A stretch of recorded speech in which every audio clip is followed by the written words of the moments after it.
Y'all do not give a damn about our children or us. Anger. The only reason why we feel like you're coming out now is because you saw the videos. On top of immense grief. What are you going to do to make sure I don't have to wait 77 minutes bleeding out on my classroom floor just like my little sister did? One by one, families who lost loved ones in the Robb Elementary School shooting ripped into Uvalde school board officials at a meeting on Monday night. Why are we still employing them?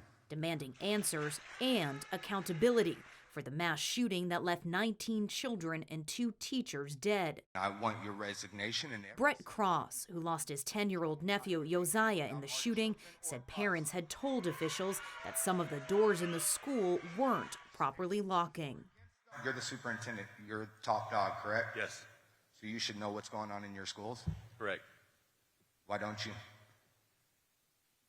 I did not know that it was working or not working at that time. Demands for new leadership rolled in, at times leaving the board members confused.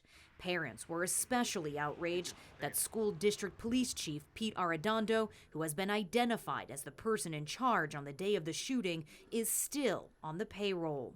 We pay over 40% of the city budget for the school and for the police, and you hired trash.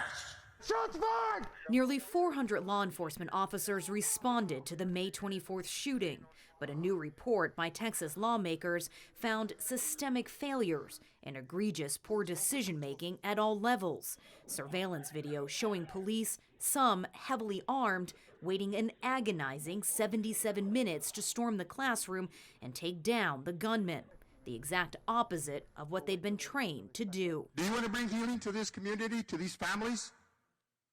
I would suggest that you, the chief of police, Uvalde chief of police, the Uvalde sheriff's office, all come up here and tell these people, these families, we failed you.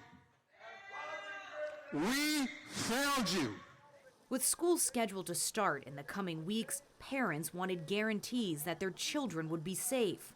One student bravely taking to the podium, saying she is scared to return. Most of those kids were my friends, and that's not good. And I don't want to go to your guys' school if they don't have protection. School officials say new 8-foot fences will be erected around most of Uvalde's schools. They're also considering remote learning. But for families in Uvalde, it's too little, too late. They're calling on lawmakers here in the state capitol to go after what they view as the root of the problem, the fact that an 18-year-old could legally get his hands on a semi-automatic rifle. What they really want is major gun reform in a state that has some of the laxest gun laws in America. Toni, Waterman, CGTN, Austin, Texas.